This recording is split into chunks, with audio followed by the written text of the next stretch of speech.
He didn't even want to tell anybody that he had cancer. This is something he thought he could beat on his own.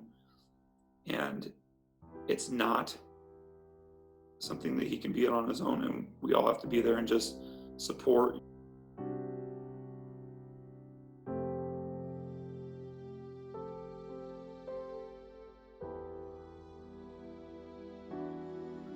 I met Opon during our time in training, School of Infantry down in Camp Pendleton. Me and John met back when we were in Alpha Company. I don't even know how many, 18 years ago now. Opon, to me, he was that friend that always knocked some sense into me. Like every time I try to make a bad decision and whatnot, he was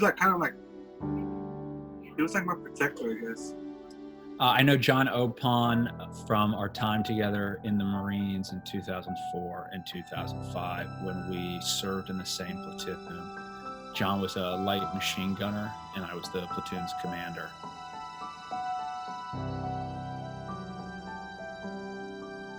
November 11th, 2004, we were in Operation Phantom Fury, Battle for Fallujah. We were under a lot of enemy contact. And we had wound up kind of taking the brunt of the fighting that our company was doing that day. And by late in that afternoon, the first squad in our platoon had initially been in the front of a column as we were advancing through that city. My squad was tasked to clear an intersection for a tank that was there, and we needed to progress on an advancement in the battlefield. There was lots of fatigue and confusion going on.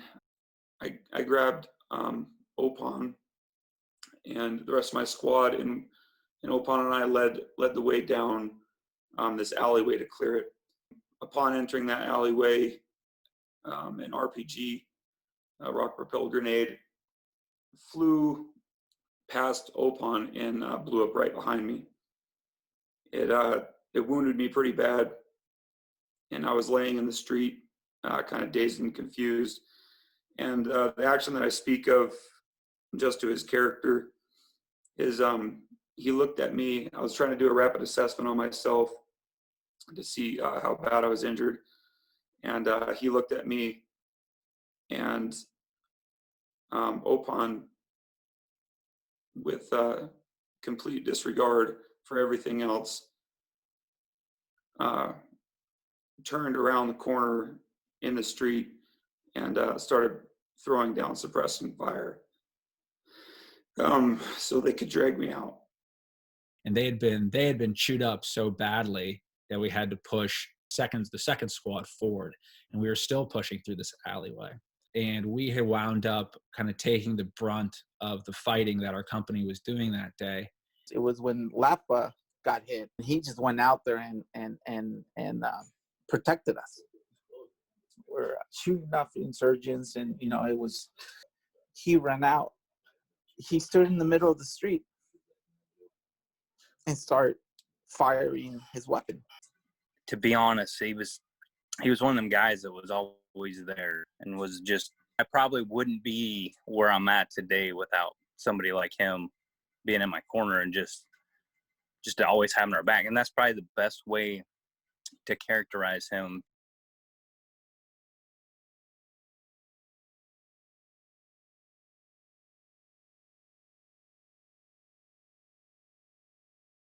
He's a great guy. He's a great guy. And it hurts. It hurts a lot. Like right now I'm heartbroken. It's very heartbreaking. Seeing such tough guy go through hell and now seeing him laying in bed. I think that's one of the hardest things you have to come to grips with as a friend or a parent, is just that you can't take that pain away. You can't do anything to actually make it stop. And I think that's the heartbreaking part of it. It's just, he's a world-class guy, and there ain't nothing I can do about it. And it hurts. Some people can help more than others. Like all of us Marines, unfortunately, none of us can go out and see him right now because we're on a travel ban until the 30th. So, I mean, there's only so much we can do, but everybody wants to do whatever they can. So, I mean, I'm very grateful for that. You know, deployments, we did a lot of missions. He was driving around on the motorcades, you know, doing diplomatic security. We trained together many times, and been in a lot of fights together too. So, yeah. He definitely helped out a lot of other Marines or veterans in his way. I didn't even know about that. Some of the guys that I knew from contracting and Marines, they would be like, hey, he did. So he did a lot for them as well. So he was definitely, in his weird way, he was definitely a helper.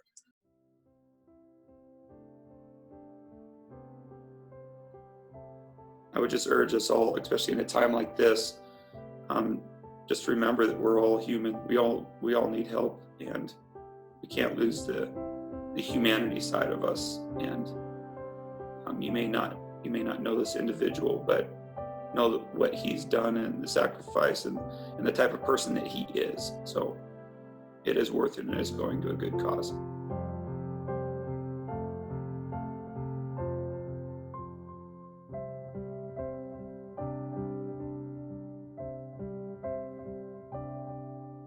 So, you know, you go to war, you get touched by fire, and we were all touched by that. But we didn't just go there on our own. You know, we were sent there. We were sent there by, you know, by the communities we came out of. We were sent there by our families who loved us and raised us. And we took all the goodness our communities put into us, and we shared that, you know, that goodness with each other. Like, those were the bonds. That's why Opon ran out for Jordan. You know, that's what brought him back out of that smoke. Hell of a guy. One of a kind. We're still keeping in touch through the years. He would do anything for us, so I'm indebted to him, all the guys that I served with, to the end of my days.